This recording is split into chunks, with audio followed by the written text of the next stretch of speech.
What's good, y'all? It's your boy Ross back at again with another video. So I'm gonna check out ugly belts, worst title designs. Well, we've seen a plethora of horrible belt designs where you're like, that doesn't look good. You guys remember when the Universal Championship was first created? The red one, the red Universal Championship, and when they announced it, and people was just like, ugh, what is this? It didn't look good. And, you know, we had to sit there and get used to it. And then when it got, switched over to SmackDown, it became the blue belt, the blueberry belt. You would think WWE would have, a little bit more creativity with some of the belts they've had over the years, especially, considering in the past they had much better belt designs. And in later years, they kind of, gotten more branded centric. So anytime you would see a championship belt, it had the big ass W to let you know this is a WWE championship belt. So not all of them have been iconic and memorable. Some of them have been quite horrible and deplorable. So we're gonna check out some of the worst ones. Appreciate all love, support. Let's get right into it, man. There have been a lot of title belts throughout wrestling history, and of course a lot of these belts have been very eye-catching, with designs such as the Winged Eagle WWF title and the big gold belt from WCW being amongst the most beloved by fans. But what about the flip side to this? What about the belts which stood out for being such an eyesore? Well, that's exactly what we're going to be looking at right now, starting with the red and blue Universal titles. Yep, yes, I'm glad he the talked old about it. Winged Eagle belt was loved by the previous generation of fans, then the reason for that was because it looked beautiful, like something the champion of a sport would proudly wear around his waist. Unfortunately though, as the years went on, we got rid of that design and eventually moved on to what we got with the Universal title designs. Yuck. Why were these belts such jarring colors? Well, because they needed to be able to shout very loudly about what brand they represented. Yes, Vince McMahon wanted fans to clearly know if the Universal title was being defended on Raw when it was held by Brock Lesnar or Seth Rollins, or if it was being defended on SmackDown when Roman Reigns was in the midst of his 1,316-day run with it, so he gave each belt their own color code.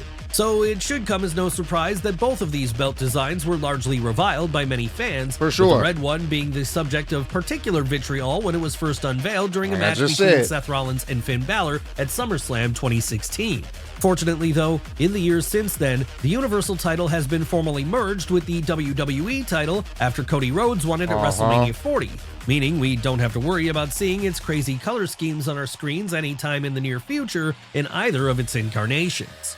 But of course, the red and blue versions of the Universal title aren't the only ones which existed over the 8 years that belt was active. No, there was at one point a special customized version made for one of its holders, and that belt is our next entry as it happens. Yes, we're talking about the Fiend belt. Yes, the Fiend's customized version of the Universal title truly was ugly. But to be fair, it really was supposed to look this way, as it was being carried by a horror movie villain-inspired character. Yeah, that's the one that it wasn't meant to be as, something that he was going to, really carry around as, this is the representation of the company. This was more like his own personalized style belt. Like, you've seen wrestlers have their own personalized belts. This was his, when he was especially a part of the Fiend character. Yes, it was meant to look ugly. It wasn't meant to be anything of like, this is so beautiful, and it was most likely meant to be a collector's item in the grand scheme of things. So that's really what it was, to be honest with you. So it gets a pass because it fit with the Fiend character. This wasn't something that, Bray was going to be taking to talk shows. Like, no. After all, what was so ugly about it exactly? Well, rather than have the WWE logo on the front of it, this one instead just had a big picture of the Fiend's face on it, with nothing else to really signify that it was the top prize on SmackDown at the time. Sure, horror fans may have enjoyed this one to an extent, as it certainly looked gruesome, and if you were a major fan of the Fiend gimmick, then you might have even been able to find something to like about his face being stretched out across the gold. But for most other fans, it was a disaster of a design. Thankfully though, the Fiend's version of the Universal title would at least be short-lived, as when he dropped it in February of 2020, it disappeared forever.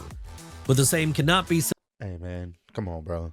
Let's not relive that horrible time. That of our next entry, because back during the Attitude Era and the beginnings of the Ruthless Aggression Era, it lived on for several years in several different incarnations. What are we talking about this time? The hardcore title. The hardcore title, of course. Now, you could argue that the whole point of the hardcore title was that it was supposed to be ugly. After all, it was meant to represent the hardcore division, a division which, in turn of the Millennium WWF, was all about weapons, plunder matches, and wild brawls. But that doesn't change the fact that even if it was by design, it was still a very ugly belt. Oh, for sure. Sure, it may have been pretty at some point in time, as at some point this was actually a replica of the old Winged Eagle belt, with one of the most popular misconceptions out there being that it was the one Mr. Perfect so famously smashed up with a hammer on TV once. But by the time it made it back to television in November of 1998, it certainly wasn't pretty anymore. And that's because, as the myth surrounding its birth suggests, it was a belt which had been brutally broken and torn apart, with anything that had once been regal about it now being long gone. Still, even if it wasn't very nice to look at, the hardcore title did become a regularly fought over possession during this era of WWF. Hell, over the course of its existence, it would actually change hands a full 231 times, with most of these title changes happening under 24/7 rules. In fact, so beloved would it be by some of the people who held it, at one point towards the end of its life, the hardcore title even began to get some customized versions introduced, with two of the most notable of these being Tommy Dreamer's and Bradshaw's. Why were these so notable? Well, because they somehow looked even crazier than the original version. That's right, when the innovator of violence introduced his own version of the strap during the early 2000s, it would have a New York City license plate pasted over the front faceplate. And funny. when Bradshaw did the same at around the same time, his would have a Texas flag. But then the division was very much in its death throes at this time, ready to be put out to pasture once and for all. Of course, once it was gone and the hardcore title was gone along with it, there were still plenty of bad belt designs to come, with one of these being our next entry, the spiritual successor to the... Oh yeah, the 24/7 belt looked hideous. It looked hideous. I just didn't like it. I didn't like how it's shaped. I didn't like the color scheme. I just didn't like it, bro. Hardcore title, the 24/7 title. Yes, it was back in May of 2019 that in an attempt to boost flatlining Raw ratings, Vince McMahon decided that the best way to get some interest back for that third hour of Raw was for it to serve as a stomping ground for a new version of the old hardcore division. But this one wouldn't be called the hardcore division. Rather, it would be called the far more PG-friendly 24/7 division, with its title being the 24/7 title. Why was it the 24/7 title? Well, like with the belt which preceded it, this one was going to be fought over under 24/7 rules, meaning that so long as you had a referee with you, you could challenge the champion for it at any time, in any place, even if that be somewhere like a golf course, a private jet, or a bathroom. And while this... I ain't gonna lie to you. The private jet one, well, on the plane, that one was funny. The rep, 1, 2, 3. That shit was funny. That was funny. R-Truth, greatest 24/7 champion of all time. have led to some fun moments. The belt's design never quite got over with audiences, as it was such an eyesore to look at. Yes, this new prize had a green leather strap with a copper penny centerpiece, with it looking similar to something you would have got at a Toys R Us back in the day. Not the kind of thing which should have been presented as an actual piece of hardware people wanted to fight over on TV. Ugly. So perhaps it should come as little surprise then that pretty quickly this belt became something of a comedy title, with the majority of its existence seeing it be held by R-Truth and defended during comedy segments, which usually ended with him running away from the jobber crew of 205 Live or Main Event. Even the most hardcore of fans would struggle to defend this one, and when Triple H clearly saw the division wasn't getting over as initially intended, he'd deactivate the title and make sure it was gone forever, when the final champion, Nikki Cross, quite literally dumped it in the trash on an episode of Raw. But that somehow... But she missed it. That's how you know how awful it was. She couldn't even throw it in the trash properly. Wasn't the only time WWE ever did copper penny designs for a title belt. No, years before, they'd do the exact same thing with our next entries, the WWE Tag Team titles from the 2010s. Yes, the copper tag team titles were originally introduced... The damn penny belt titles. I hated these fucking titles, bro. ...back in August of 2010. And WWE had the best of intentions with this design, as they were going for something which was supposed to look like it was straight out of ancient Greece, complete with Spartan helmets on the front faceplate, the exact kind of thing the gladiators of old might have fought over. but in practice, we can all safely look back on it now and say that it looked like the tag team champions were wearing giant pennies around their waists. That's Didn't right, look good, whether bro. it was the Shield, the New Day, the Usos, or even the Rhodes brothers, all of the great tag team champions from that era had to be seen wearing this design at some point. Dirty and that ass understandably pennies. made them all look a little less cool whenever they were walking down to the ring or were holding their gold aloft after a hard-fought title defense. This one truly was a Hall of Fame worthy bad design, one which is still maligned by many fans to this day, especially whenever people remember it once had its own red and blue brand specific versions too. Still, at least things have been rectified now. Yeah, the SmackDown ones, chef's kiss, bro. This, I ain't gonna lie to you, the SmackDown belts look so good. SmackDown tag team titles look so good. But the Raw ones, they do look better than what we had before for sure.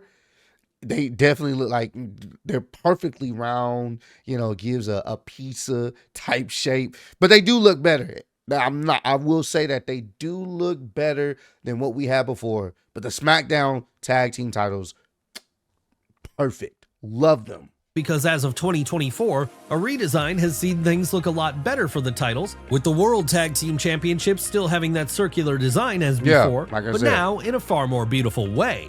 But enough about the men's titles for now, as they're not the only ones which have been bad at times over the years. No, there have been plenty of bad-looking women's belts too, and one of the most notable of these would be our next entry, that being the Divas title. Come on now, you all remember this one. It was the one that was often known as the butterfly belt on account of that butterfly-style faceplate it had. Really, aside from just being a bad design, a big part of the reason this one is as disliked as it is today is because it was representative of a down period for women's wrestling. Yes, this was the period where women were not taken as seriously as they are today, and given how little care was given to the division by WWE management back then, it perhaps shouldn't come as any surprise that the design for the belt was given the same amount of time and attention. Seemingly then, this is how we ended up with the butterfly belt. Sure, there were talented women who held the Divas title during the years it was active, names like Natalya, AJ Lee, and Paige. But any hopes they had of being taken seriously as top-level stars on the level of the men were always hurt by the fact that this was the belt they had to carry around with them whenever they were on top of the division. Thankfully then, when things began to change for the women of WWE following the rise of the Four Horsewomen during the mid-2010s, a decision was made to change things up with the belt too. And that change was to get rid of the Divas branding and instead return it to being the women's division. So happy about this. It looked good. I like this. With the white strap and the red, it contrasted really well. It did. I was, man, we were so happy to see this. Get rid of that Divas title. That shit was, hated that shit. Because you could tell it was just, it was the butterfly belt. It wasn't meant to be taken seriously. At least this looked like a championship that looked like it needed to be taken seriously. Where they would fight over a women's title, with the last holder of the old butterfly belt being Charlotte Flair. But that shouldn't suggest that the women's title hasn't had its fair share of bad designs over the years too. In fact, one of them is our next entry, the Lay Cool split version of the strap. I forgot about this. In order to explain, let us first take you back to the summer of 2010. That was the point where there were two women's titles on the WWE roster, with one being the WWE Women's title and the other being the WWE Divas title. As time went on though, and Vince McMahon felt he didn't need more than one prize in the division, he decided to unify the two belts during a match between then champions Melina and Michelle McCool at Night of Champions on September 19th of that year. Who would win this one? Well, that would be Michelle McCool. But she wouldn't be the only one defending the now unified belt at this point. No, now she'd share the duty with her Lay Cool tag team partner, Layla. Why was that? Well, because Layla felt like, given how much she'd helped her partner to get the win, which saw her be a double champion, she deserved her part of the prize too. And this led to the pair getting into a backstage argument over who was the real champ then, with their subsequent tug of war over the belt seeing it be ripped in two. Yeah, you heard us right, the women's title was now broken into two separate pieces, one for each of the members of Lay Cool. Yep, that's some Vince McMahon booking right there, boy. Oh man, that's funny, man. So for the next couple of months, each time Lay Cool came down to the ring to defend their belt, both Michelle McCool and Layla would be carrying one half of the desecrated straps over their shoulders. Still, it could have been worse. it could have been the design of our next entry, another true wild design to come out of the PG era of WWE. What are we talking about this time? What else but Edge's Rated R spinner belt? Wow. Yes, while the spinner belt might be more closely associated with John Cena, at least that version was popular amongst a certain section of the audience. And that one certainly suited the superstar it was designed for specifically, with all its hip-hop. There was some people that didn't like it after a while. Like, there were some people that hated the spinner belt. I actually thought it was pretty cool. I thought it fit the time period. I thought it was cool. But I didn't have a problem with Edge having his logo on there. I thought that was pretty dope, me personally. Pop culture inspired elements included. When it came to Edge's version though, the one that he introduced in August of 2006 after winning it from Big Match John, the same couldn't be said. Why was that? Well, this version also spun, but when it did, it wasn't a WWE logo which was doing the spinning. No, it was a big Rated R logo instead. And yes, this was the point in that it was supposed to make you dislike it and want to boo it. Hell, the plan may have been to make fans miss the original John Cena spinner belt so much that when it finally came back, they'd begin to love it, but none of these changes the fact that it was a design most fans just didn't like. Sure, it may have only lasted around a month before Big Match John won the belt back and banished this away forever, but it says something about how wild looking it was that even now, this many years on, many fans still consider it one of the worst title designs in history. That's quite an achievement, especially when it's being directly compared to the spinner belt. Honestly, if we were to rank all the things that Edge had been responsible for throughout his wrestling career in a scale that has the tables, ladders, and chairs matches somewhere near the top, this would be close to the bottom, if not outright dead last. But Edge wasn't the only person who had their own ugly custom version of a world title made over the years. Particular one. In fact, he wasn't even the only member of those iconic TLC matches who had this, because the same would happen with Jeff Hardy a few years later in 2010, though when it happened to him, it wouldn't be in WWE, rather it would be in TNA with his Immortal belt. Now we all know that Jeff Hardy is a very creative guy. It's been a big part of his appeal ever since he first became famous during the Attitude Era, in fact. After all, if you were an alternative kid back then, or in any other time period for that matter, then it's easy to identify with the unique guy who likes nothing more than to express himself in unique ways, be that through music, painting, or throwing his body around like a crash test dummy. Sure, calling the way he performed in some of his most insane matches art might seem wild at first glance, but there was certainly an artistry to what he did back then, and that artistry would continue once he left WWE behind and joined the TNA roster. That said, for as much as we'd come to expect weird things from the charismatic enigma at this point, the one thing we didn't expect from him was that he'd get one of the strangest looking custom title belt designs when he finally won the big one down in the Impact Zone in 2010. But then maybe we shouldn't have been surprised about this because, for as much as we love Jeff, his ideas can be pretty out there sometimes, and they don't always hit a home run. What was the design of this one exactly? Well, it was some spiky, pointed design that had the visage of Brother Nero on the front faceplate, though to be honest, we can't be 100% sure of that as it isn't exactly a great likeness of him. Then, of course, there's the color of the strap, with this being purple, with this only adding on to the strangeness of this design. Sure, like with the Rated R spinner belt, you could argue that this one was meant to get heel heat as it came during a period when the charismatic Enigma had just been inducted into the ranks of the heel group Immortal, alongside the likes of Eric Bischoff, Hulk Hogan, and Jeff Jarrett, with this being why it's so commonly known as the Immortal title. But again, like with the Rated R spinner belt, that doesn't change the fact that it does look, that's all I can say. It's like, I get it, but it's like, it's so much going on. I know some people definitely enjoyed this version, this version of the belt, but I don't know.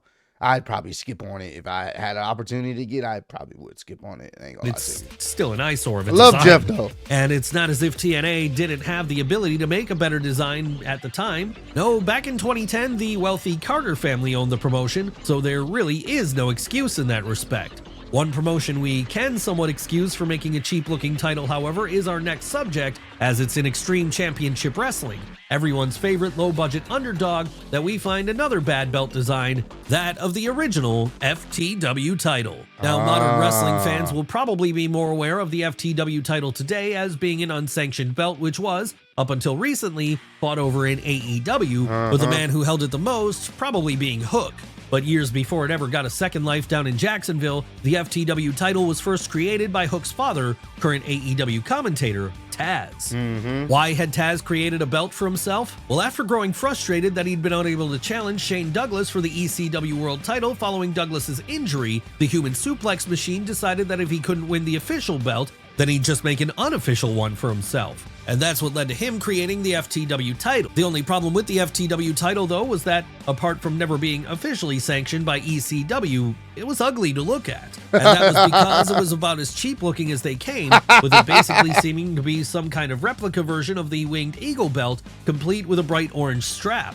And yes, the orange did serve a purpose, as it was the color most associated with Taz, but it was still garish nonetheless. Of course, the ugliness of the belt very well could have been a part of the design here, and not in the sense that it was supposed to get heel heat. No, we can't rule out the idea that it was grimy and ugly looking specifically because that was what ECW was. So if it didn't look like something you would get in WWF or WCW, that was okay, as this was exactly at what fans of Extreme Championship Wrestling wanted. But while we can give the original FTW title a pass for not looking great, as it was very possibly supposed to be that way, the same can't be said for our next entry. No, when it came to those early days of NXT as a true developmental league, they almost certainly wanted a title which made them look like they were prestigious. And that was not something we quite got. Yeah, I ain't gonna lie to you, the OG NXT title, I wasn't a fan of it. Was not a fan of it, because it was just like, even the women's NXT title, the original one, I wasn't a fan of it. Like, it just, it didn't hit. Like, I get it, they were trying to promote the brand, but the whole big ass X in the middle of it, I don't know. It was off-putting. It was okay, but it was definitely off-putting. The once they came out with some better ones, better designs, I was like, okay, we're cooking with something now. With the original NXT title. Yes, while the NXT title has looked great over the years, with the black and gold version being particularly well liked by audiences, it took a while for WWE to figure out the design of it. But then, to be fair to them, back when it was first introduced in 2012, the creative team were probably spread thin already, trying to make sure the brand successfully moved over from the game show incarnation into something that would be more sustainable as a place for wrestlers to learn before eventually moving up to the main roster.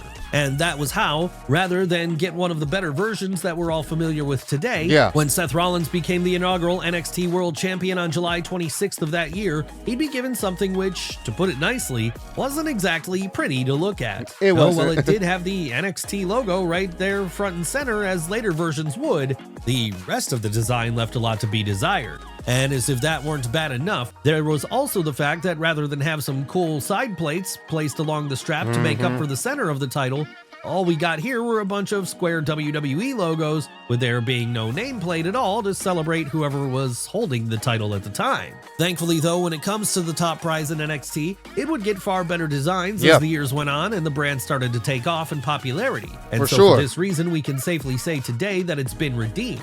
That said, none of this takes away from the fact that the original design wasn't the best. But then, we guess the same could be said about every title belt we've looked at today, as they're all amongst the worst designs that wrestling has ever given us. For sure, man.